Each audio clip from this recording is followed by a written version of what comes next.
محترم بزرگوں، پچھلی جمعہ کو کچھ باتیں عرض کی گئی تھی، آج بھی آپ کا قیمتی وقت لے کر کے کچھ باتیں عرض کی جا رہی ہے۔ امید ہے کہ آپ دھیان سے سنیں گے، عمل کریں گے اور تعاون دیں گے اپنا۔ میرے بزرگوں، ہمارا دین اسلام جو ہے وہ کامل اور مکمل مذہب ہے۔ پوری دنیا سکون کی تلاش میں ہے، لیکن سکون سے وہ محروم ہے۔ جو لوگ اسلام میں داخل ہوتے ہیں، اسلام میں داخل ہونے کے بعد ان کو سکون کا احساس ہوتا ہے، تو یہ سکون والا، اطمینان والا مذہب جو دنیا میں سکون دیتا ہے اور آخرت میں نجات دینے والا مذہب اللہ تعالیٰ نے ہمیں عطا فرمایا ہے، اور ہمیں ایسی بے مثال تعلیمات اور ہدایات دی ہیں کہ ہمارے لیے کافی ہے۔ ہمیں کسی اور مذہب میں، کسی اور جگہ پر اس کو تلاش کرنے کی ضرورت نہیں۔ ہمارا عقیدہ یہ ہے کہ جتنے احکام آنے والے تھے سب مکمل ہو گئے، اب قیامت تک احکام میں کوئی تبدیلی، کوئی تغیر، کوئی انقلاب نہیں آئے گا۔ ان احکامات میں ایک حکم انسان جو زندگی گزارتا ہے، اکیلا زندگی گزارتا تھا، اللہ تعالیٰ نے حضرت آدم کو حکم دیا کہ انسیت کے لیے اور اولاد کا سلسلہ دنیا میں جاری ہو اور عصمت اور پاک دامانی کی زندگی گزارو۔ اس لیے ماں حوا کو پیدا کیا ان کی بائی فصلیں سے، اور وہ سلسلہ چلا اور آج تک وہ سلسلہ چلا آ رہا ہے۔ یہ اللہ تعالیٰ کا ایک فطری نظام تھا، اور اس نے ہمیں ہدایات دی کہ تم آسانی کے ساتھ اور سادگی کے ساتھ، اور ہم جو ہدایات اور تعلیمات دے رہے ہیں اس کے مطابق تم چلو۔ لیکن امت دینی تعلیم سے، دینی مزاج سے دور ہوتی گئی۔ جو نکاح، جو زندگی گزارنا میاں بیوی کا ایک ساتھ، ایک اسلام کا اور دین کا بہت بڑا حصہ تھا، غیروں کی نقصانی کرتے ہوئے ان کی تہذیب اور تمدن اور ان کے معاشرے سے اثر لے کر کے ہمارے سماج میں بھی، ہمارے معاشرے میں بھی اور مسلمانوں میں بھی ان کے رسم و رواج داخل ہونے لگے، اور ہمارے دل و دماغ سے وہ احساس ختم ہو گیا کہ نکاح عبادت ہے یا دنیاوی معاملہ۔ وہ ایک دنیاوی معاملہ سمجھنے لگے، عبادت کا تصور نکل گیا۔ اس لیے ہم دیکھتے ہیں کہ نکاح میں جو خرافات ہو رہے ہیں، نکاح ایک اسلامی بندھن تھا، ایجاب و قبول، شوہر نے کہا میں نے قبول کیا، عورت کی جانب سے بات آئی کہ میں نکاح میں اپنی ذات دیتی ہوں، اتنا آسان تھا، لیکن اللہ معاف فرماوے کہ اس میں اتنی الجھن ہے، اتنے خرافات اپنی طرف سے ملا دیے کہ شادی کے بعد کی جو زندگی ہے وہ برکت سے خالی اور سکون سے خالی ہوتی ہے۔ اس سے پہلے جو ایک منگنی کی جاتی ہے، جس میں اسلامی ہدایت یہ تھی کہ میاں بیوی کے رشتہ دار، دلہا اور دلہن جو ہونے والے ہیں، دو چار مل کر کے رشتہ طے کر دے۔ اس میں کوئی رسم و رواج کی پابندی اور ضرورت نہیں تھی، لیکن ایک جمگٹھا اس میں بھی شامل کر دیا گیا، 15 20 آدمی، اور سامنے سے کہہ کر کہ ہم آ رہے ہیں۔ یہ کتنی بے غیرتی کی بات ہے کہ آدمی وہاں دعوت کے لیے، کچھ کھانے پینے کے لیے خود سے آفر کرے، خود سے پیشکش کرے۔ لڑکی والے دباؤ میں ہوتے ہیں، اور میں تو لڑکی والوں سے بھی یہ کہتا ہوں کہ دباؤ میں رہنے کی کیا ضرورت ہے؟ کیا لڑکی ہماری زائد ہے؟ لڑکی تو رحمت ہے، کوئی زائد تو ہمارے پاس ہے نہیں۔ جس وقت بات ہو اسی وقت اسلامی تعلیمات کیا ہے سارا پورا خلاصہ اور وضاحت کر دینی چاہیے کہ ہماری منگنی میں ایسی کوئی غیر شرعی، کوئی غیر اسلامی بات ہوگی نہیں۔ یہ پورا جمگٹھے کا وہاں جانا اور وہاں جا کر کے ناشتہ کھانا اور دوسری چیزوں کی آفر کرنا، لڑکی والوں سے بھی گزارش کرتا ہوں کہ آپ ابھی تو دلہا ہے، دلہا ہوا نہیں ہے، اجنبی ہے، پرایا آدمی ہے، اور ہدیہ دینے کی گفٹ وہ بھی اتنی مہنگی کہ ابھی منگنی ہوتی ہے ایک دوسرے کو موبائل دینے کی فکر۔ ارے موبائل دے کر کے آپ کیا کریں گے؟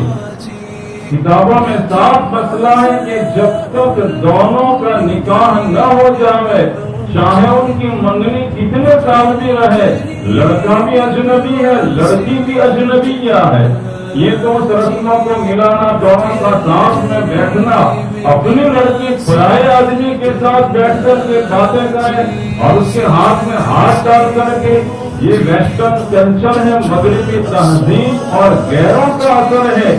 نکاح سے پہلے مغرب میں، یورپ میں تو ایسا ہوتا ہے کہ 2-4 سال ساتھ میں رہتے ہیں، بچے بھی ہو جاتے، پھر شادی ہوتی ہے۔ ہمارے یہاں بھی وہ قدم باقی ہے۔ ہمارے یہاں ایسا ہے کہ 2-4 سال رہے، ساتھ میں گھومے، ہوٹل میں گئے، ہائی وے پہ گئے، جہاں جانا تھا گئے۔ کئی واقعات ایسے ہیں کہ ایسے رشتے میں ناجائز اور حرام تعلقات پیدا ہوئے۔ یہ ماں باپ اپنی اولاد کو جہنم کی آگ میں ڈال رہے ہیں۔ کانیں اور آنکھیں اور دماغ کھولنے کی میرے بزرگ کو ضرورت ہے۔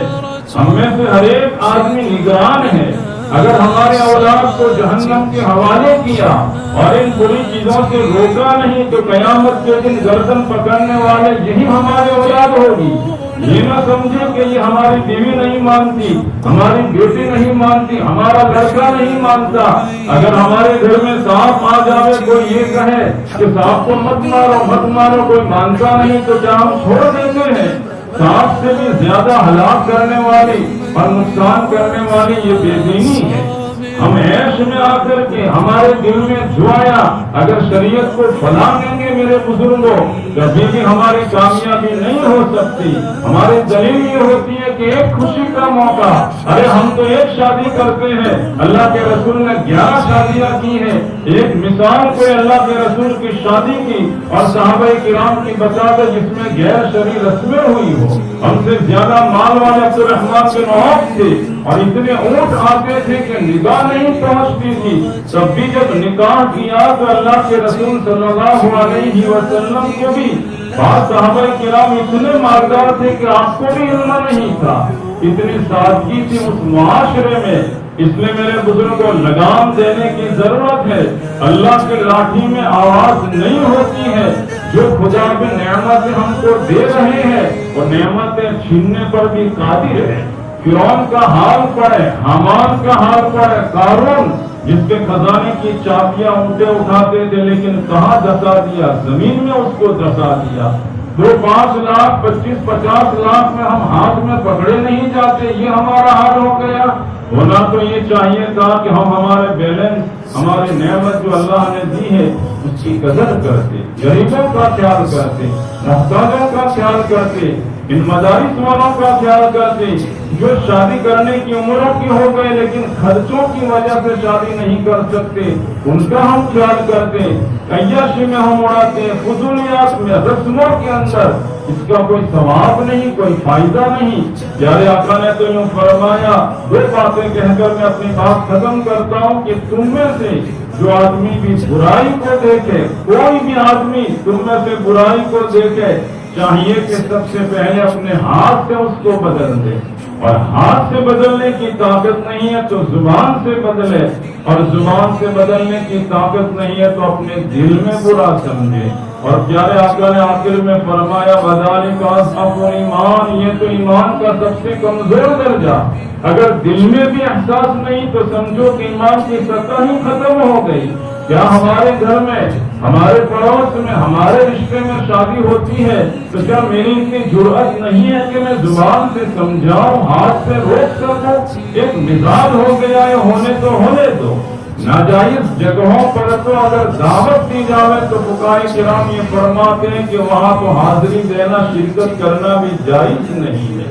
اس لیے میرے بزرگوں خود روکیں اور روکنے کی کوشش کریں، ہمارے اندر ایمانی غیرت پیدا کرے۔ دوسری بات، نکاح میں، منگنی میں جو لباس ہوتا ہے اس لباس کو آپ دیکھیں۔ یہ مسلمان کی شادی ہے کہ کسی فلمی ایکٹر اور فلمی اداکار عورت کی شادی ہے؟ کیسے لباس اتنے بےہودہ اور بے حیائی والے! ایسا لباس پہننا تو اپنے شوہر کے لیے، جہاں کوئی نہ دیکھے تو شوہر کے حق میں تو جائز ہو سکتا ہے جب وہ اکیلا ہو، تنہائی میں ہو، لیکن یہ لباس کس کے لیے پہنے جاتے ہیں؟ میری ماں، میری بیٹی، میری بہن، غیر مسلموں جیسا لباس پہن کر کے باہر نکلے، ان کے وہاں جاوے، یہ ہماری غیرت کتنی نیچی اور سطح کتنی ختم ہو گئی۔ گویا کہ ہماری شادی ہم یہ سمجھتے ہیں کہ جب تک ایسا لباس نہ ہو وہاں تک شادی ہوگی ہی نہیں۔ یہ بے برکتی لانے والی چیز ہے، ایسا جوڑا پھر برکت والا نہیں رہتا۔ حضرت فاطمہ رضی اللہ تعالیٰ عنہا کا لباس تو برقع تو ایسا تھا، کتان کا تھا، ٹاٹ کا تھا۔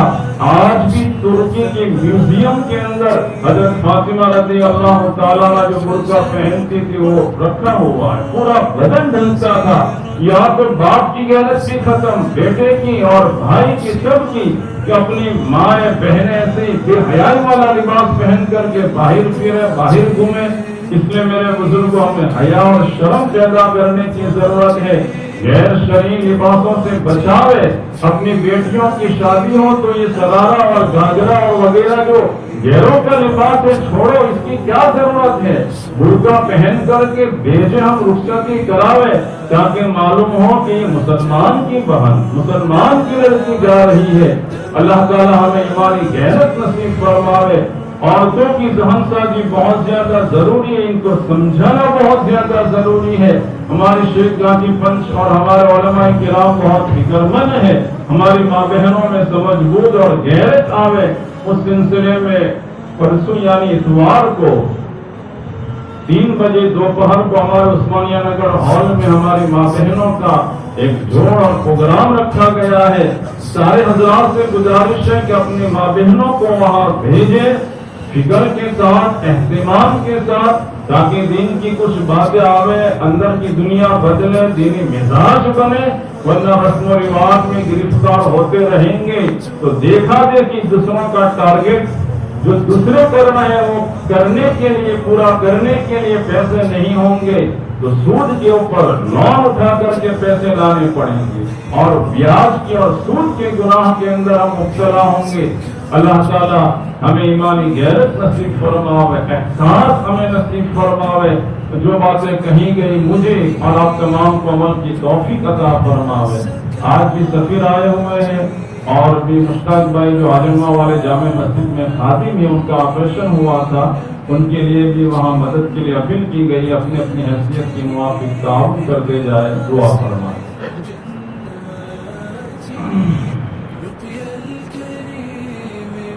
الحمدللہ رب العالمین والعاقبۃ للمتقین والصلاۃ والسلام علی رسولہ سیدنا محمد وعلی آلہ واصحابہ اجمعین۔ اللهم انا على ذكرك وشكرك وحسن عبادتك، اللهم انا على تلاوة القرآن، اللهم انا على مراقب وسكرات الموت، اللهم بارك لنا في الموت وقنا عذاب النار، اللهم اهدنا واهد بنا واجعلنا سببا لمن اهتدى، اللهم ارنا الحق حقا وارزقنا اتباعه وارنا الباطل باطلا وارزقنا اجتنابه، اللهم انا ذنوبنا ونواصينا وجوارحنا بيدك يغسلنا منا منها شيئا، فاذا فعلت ذلك فانت ربنا واهدنا الى صراط السبيل، اللهم انا نسألك من فجاءة الخير ونعوذ بك من فجاءة الشر، اللهم انا نسألك رضاك والجنة ونعوذ بك من سخطك وغضبك والنار، اللهم انا نسألك خير ما سألك منه نبيك محمد صلى الله عليه وسلم، ونعوذ بك من شر ما استعاذك منه نبيك محمد صلى الله عليه وسلم، ونسألك